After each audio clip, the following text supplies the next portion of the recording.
बिस्मिल्लाहिर्रहमानिर्रहीम। मखदूम स्पीक्स पर राना आसिफ हनीफ आपकी खिदमत में हाजिर है। करोड़ों दुरूद सलाम हज़रत मोहम्मद मुस्तफ़ा सल्लल्लाहु अलैहि वसल्लम की ज़ात मुबारक पर कि जिनकी शफ़ात रोज़े क़यामत हम गुनाहगारों की बख्शिश का बाइस होगी। नाज़रीन, 2 अक्टूबर को एक सानिया हुआ था, एक हादसा हुआ था, बेदर्दाना कत्ल हुए थे और वो कत्ल हुए थे डॉक्टर अमीर वाली गली में मोहम्मद नवाज़ ख़ान गौरी के उस घर में जहाँ आज हम पहली बार आपके सामने मौजूद हैं। हम आपको यहाँ इसलिए लाए नाजरीन क्योंकि आप मेरे जो गुज़िश्ता 7 व्लॉग्स हैं इस डबल मर्डर पर मुसलसल देख रहे हैं और उम्मीद है आपको काफ़ी मालूमात भी हासिल हुई होंगी। आज मैंने ख़ुद मौके पर आने की कोशिश की, वालिद साहब से इजाज़त ली, मकतूल शहबाज के वालिद नवाज़ ख़ान गौरी साहब से, उनके भाइयों से इजाज़त ली कि भाई मैं यहाँ आना चाहता हूँ, दिखाना चाहता हूँ, लोगों को पता लगे कि असल हक़ाइक़ क्या हैं। आज हम आपको दिखा रहे हैं वो जगह जहाँ ये बेदर्दाना अमवात हुई। बताया ये जा रहा है कि ये आप क्राइम सीन आप मेरे देख रहे होंगे, ये मैं आपको दिखा रहा हूँ, ये क्राइम सीन ये पुलिस थाना सिटी लोधरा ने और इन्वेस्टिगेशन टीम्स ने लगाया हुआ है। इस जगह को कानूनी तौर पर तकरीबन समझ लें कि क्राइम सीन के तौर पर लॉक्ड है। इस जगह ये है वो कमरा, मेरा कैमरामैन आपको दिखा रहा है कि ये वो कमरा है। ये दरवाजे का पेंट देख लें कि आग की तपिश के बाइस ये पेंट उखड़ गया था बुरी तरह से। अंदर सामने जो है वो चरपाई अगर आपको नज़र आ रही हो, वो चरपाई वहाँ रखी हुई थी और वो चरपाई है नाजरीन, ये चरपाई, ये थी वो चरपाई जिस पर मकतूल शहबाज सोया हुआ था और सोया ही रह गया। और ये चरपाई बुरी तरह जब जली है, इसका ये बांध जो है नाज़रीन आप देख रहे हैं, ये बांध जब ये उधड़ा है, गिरा है, तो साथ ही शहबाज की लाश ज़मीन बोस हो गई है, यानी कि वो गरीब हिल भी नहीं सका।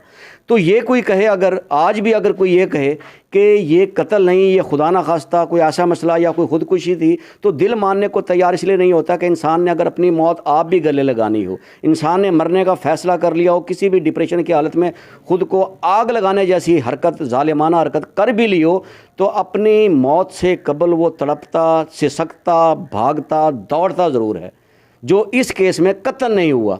एक चीज़ और हम आपको दिखाते हैं, हमारा अगर कैमरामैन आपको दिखा सके किसी तरह से, कि ये है वो सोफ़ा नाजरीन जो चारपाई के साथ रखा हुआ था। इसकी आप हालत देख लें, यानी कि आग जब चारपाई को पकड़ी है, लाश ने पकड़ी है, फिर इस सोफ़े ने पकड़ी है। इसके अलावा सबसे जो इंतहाई गौर तलब बात है कि कमरे के अंदर मौजूद ये कमरा है नाजरीन, कमरे में आप सामने बेड देख रहे हैं, इस बेड का गद्दा तक जो है वो सेफ़ है, बिल्कुल सेफ़ है।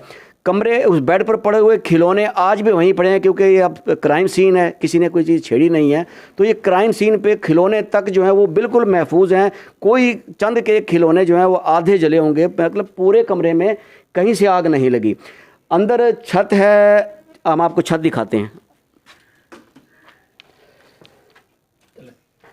ये है छत। अब आपको ये सीन दिखाते हैं हम छत का। ये छत देख लें। अब आप ये छत कहा जा रहा था कि ये ब्लास्ट हुआ है, तो नाजरीन हम आपको पहले भी बता चुके हैं, अगर यहाँ ब्लास्ट होता तो ये टी आयरन जो है किसी सूरत अपनी जगह पर कायम नहीं रह सकती। ब्लास्ट या डेटोनेटर की कोई भी चीज़ जो कि एकदम से बूस्टअप होती है, फटती है कोई चीज़, तो सवाल ही पैदा होता है कि ईंट उखड़ जाए और टी आर जो रखी हुई है, जो अब अगर आप हाथ लगाएं तो वो हाथ से भी हिल सकती है, तो ब्लास्ट में वो क्यों नहीं हिली? ये सवाल पहले दिन भी मेरा था और आज भी है। और पुलिस इस तफ्तीश पर इंतहाई जायज़ तरीके से हर पहलू पर तफ्तीश कर चुकी है और उम्मीद यही की जा रही है कि आइंदा आने वाले चंद रोज़ में इंशाअल्लाह उल अज़ीज़ नाहक कत्ल किए गए बाप और बेटे के एक असल कातिलान सामने आ जाएंगे। ये वो कमरा आप सीन देख रहे हैं। यहाँ हम आपको एक चीज़ और दिखाएँ, कैमरामैन से कहूँगा ज़रा कैमरा इधर लाइएगा। सामने नाज़रीन आप देख रहे हैं कि वो दरवाज़ा है, वो दरवाज़ा जो है अंदर एक कमरे में खुलता है और फिर वो ही जाकर बाहर खुलता है। यानी सहन में ये ऐसा पॉसिबल हो सकता था कि आने वाले छत से आए या उस सहन में आकर, और फिर वो हम आपको फुटेजेस में दिखा रहे होंगे, आप देख रहे हैं, क्योंकि कुछ हमारे पास लाइबिलिटीज़ हम पर लागू होती हैं कि क्राइम सीन है, हम ज़्यादा चीज़ें डिस्टर्ब नहीं कर सकते। लेकिन फुटेजेस में मैं आपको दिखा रहा हूँ कि आपको छत भी नज़र आ रही होगी, आपको वो सहन भी नज़र आ रहा है और वो दरवाज़ा भी नज़र आ रहा है कि जहाँ से मुमकिन है कि मारने वाला आया भी होगा और चला भी गया होगा। ऐसा कोई सीन यहाँ नहीं है कि लोगों ने यहाँ जो 2 अमवात हुई, जवान बेटा और उसका बाप यहाँ जब फौत हुए या कत्ल हुए, तो नाज़रीन ये हैं वो सूरत हाल जो हमने आपको आज दिखाने की कोशिश की है। वो खिलौने दिखाए हैं, वो बेड दिखाया है, वो चारपाई दिखाई है, वो छत दिखाई है, वो सोफ़ा दिखाया है। अच्छा, वो टीवी भी आप फुटेज में देख रहे हैं, फिर भी आपको दिखा देता हूँ, ये है वो टीवी नाज़रीन, जो उस वक़्त कमरे में कॉर्नर में लगा हुआ था, इस टीवी को आग आप देख सकते हैं। यानी कि मखसूस मकामात ऐसे हैं जिनको आग लगी है, और वो आग लगना इसलिए ज़रूरी थी कि क्योंकि 2 डेड बॉडीज़ को जलाने की कोशिश की गई है। एक चीज़ और मेरे कैमरामैन यहाँ आपको दिखाए कि ये मैं हाथ का इशारा कर रहा हूँ, ये है नाज़रीन वो अलमारी, ये वो अलमारी है जहाँ हमें बताया गया है कि मोहम्मद उमर शहबाज जो है वो यहाँ बैठा था। जब यानी कि लोग आए हैं, अहले इलाका, अहले मोहल्ला और घर वाले जब पहुँचे हैं आग लगने की इतला पर, तो शहबाज इस अलमारी के टेक लगाकर, उमर जो है वो टेक लगाकर यहाँ ऐसे बैठा हुआ था जैसे उसने बेचारे ने कोई कोशिश की है, थोड़ी सी ज़िबा हुए हालत में वो यहाँ बैठा था, टांगें उसकी सीधी थी और टेक लगाकर वो ऐसे बैठा हुआ था और ज़िबा था, उसकी डेड बॉडी ऐसे थी। और शहबाज की हम आपको बता चुके हैं इस चरपाई पर डेड बॉडी थी। तो ये वो पूरा क्राइम सीन है जो हमने आपको समझाना था। छत भी आपको दिखा दी, कमरा भी दिखा दिया कि ये कोई अगर आज भी कहे, चाहे कोई तफ्तीशी इदारा कहे या आम आदमी कहे या इस फैमिली के रिश्तेदारों से लेकर मुखालिफिन, ये कहने की कोशिश करें कि ये ख़ुदकुशी थी, उमर ने अपने बाप को कत्ल किया या बाप ने उमर को कत्ल किया, ये सवाल ही पैदा नहीं होता। तो दोनों सूरतों में हम आज भी अपने मौक़िफ़ पर कायम हैं। जहाँ बात शवाहिद की हो रही है, हमने बाकी चीज़ें आपको दिखाई हैं, वहाँ हम आपको दिखा दें कि ये मेरी, आप कैमरामैन दिखा दें, ये वो दरवाज़ा है नाज़रीन जो इसी पोर्शन के सहन में खुलता है, और इसके साथ जो पूरा सहन है वो अंदर फिर एक दूसरा सहन है। इसकी जो दीवारें हैं, पीछे मार्केट है, मार्केट कहते हैं एक ईंट निकाली जाए तो साथ वाली दुकान में खुलती है। एक जो दीवारें हैं वो इतनी ऊंची नहीं है कि कोई आदमी उसे क्रॉस ना कर सके, उसे कूद कर इधर ना आ सके या उधर ना जा सके। हम आपको बता दें कि ये अंदरून शहर है, अंदरून मोहल्ला स्टाइल वही है जो कदीम ज़माने में होते थे कि साथ साथ घर, छोटे छोटे घर, छोटी छोटी दीवारें। ये आज वाला सिस्टम ऐसा नहीं है कि जो नया घर बनाओ उसकी दीवार फसील की तरह कोई 16-17 फुट होगी। ये पुराने घर हैं, यहाँ सदियों से लोग रहते आ रहे हैं। खुद नवाज़ गौरी साहब को शायद यहाँ 50-60 साल हो गए हैं रहते हुए। ये आपको दिखा रहे हैं कि ये सारा वो देख रहे हैं आप फुटेज में, आप देख लेंगे। ये मैं आपको बार बार दरवाजे की तरफ इशारा कर रहा हूँ, फुटेजेस में वहाँ आपको दिखा रहे हैं अब कि सारा पीछे होटल है, होटल के पीछे बाकायदा भट्टी लगी हुई है, उसके निशान, यहाँ तक धुआं इस घर तक आता है, अंदर तक आता है। तो ऐसा सवाल ही पैदा नहीं होता कि कोई भी कातिल कोई भी रास्ता चुन सकता था, उसने चुना है। यहाँ वो कैसे आए, कैसे गए, अब ये तफ्तीश पुलिस कर रही है। उन घर वाले भी बेचारे परेशान और रंज में हैं, गम की कैफियत में हैं। बहनें, भाई, जो भी इस घर से रिलेटेड ख़वातीन हैं, जवान हैं, बच्चे हैं, सब के सब एक ही बात करते हैं कि ये ख़ुदकुशी तो कोई कहे ही ना। जो सीन हम आपको दिखा रहे हैं इसमें खुदकुशी लगती भी नहीं है। हाँ, अब शाहजेब की बात कर लेते हैं क्योंकि इस घर से ताल्लुक़ है। बताया ये गया था कि तीनों बाप बेटा इसी कमरे में ऊपर रूटीन में सोते थे। उस रात इस कमरे में कौन था, कौन कौन था, कौन कौन सोया था, कौन नहीं सोया था, कितने बजे आए थे, अब ये वो सवाल आते हैं जो आज फिर हम करेंगे, लेकिन करेंगे मोहम्मद नवाज़ गौरी साहब से। आइए हमारे साथ। जी तो नाज़रीन, अब हम आ गए हैं इस घर की उस हादसे वाली जगह की निचली मंजिल, यानी पहली मंजिल पर ओपन डोर रास्ता जहाँ से आप कह सकते हैं, और उस कमरे में मौजूद हैं जहाँ ये बताया गया है कि इस बेड पर जहाँ ये बुज़ुर्ग मेरे साथ अंकल मोहम्मद नवाज़ गौरी बैठे हैं, ये इस बेड पर शाहजेब उस वक़्त सोया हुआ था, जो आज तकरीबन 33-34 रोज़ से पुलिस हिरासत में है। पुलिस ने उस पर अपना शक जाहिर किया है, जो भी है वो पुलिस जाने, और उम्मीद है पुलिस हक़ाइक़ को सामने लाएगी। सरदस्त हम आपको बता दें कि वक़ूए के रोज़ सुबह 8 बजे जब ये वाक़या होता है या 7:30 बजे होता है, जब भी होता है, शाहजेब कहते हैं यहाँ सोया हुआ था। उससे पहले शहबाज मकतूल की चरपाई इस कमरे में मौजूद थी। 3:30 बजे तक शहबाज यहाँ लेटा रहा।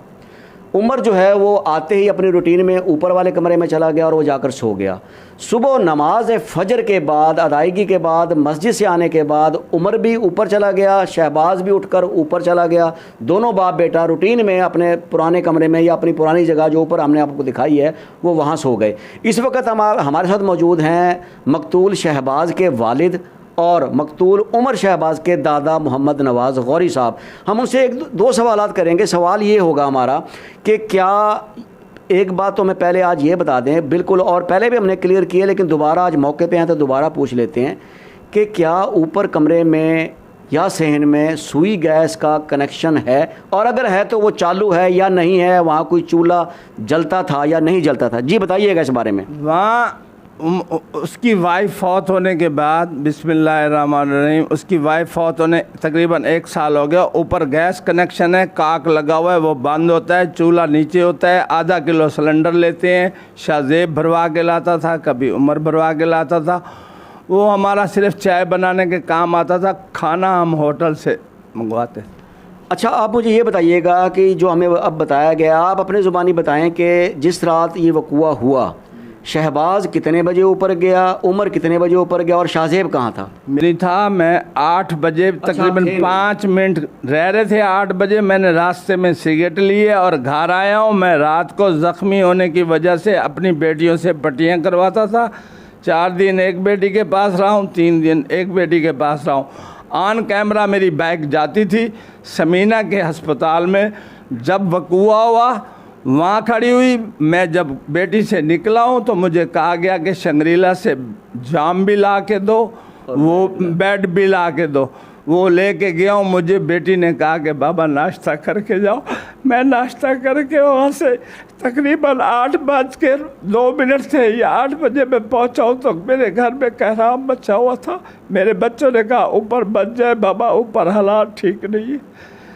मैं हुकूमत पाकिस्तान गवर्नमेंट से मैं मुतमईन हूँ। मैं इंशाल्लाह पुलिस से इंसाफ मांग रहा हूँ और मुझे वो दे रहे हैं, मेरी सुनते भी है, मुझे बिठाते भी है। और शाहजेब 16 साल का बच्चा है, कम उम्र बच्चा है। या तो वो चाइल्डिंग में होना चाहिए या उसको अलहदा रखा जाए।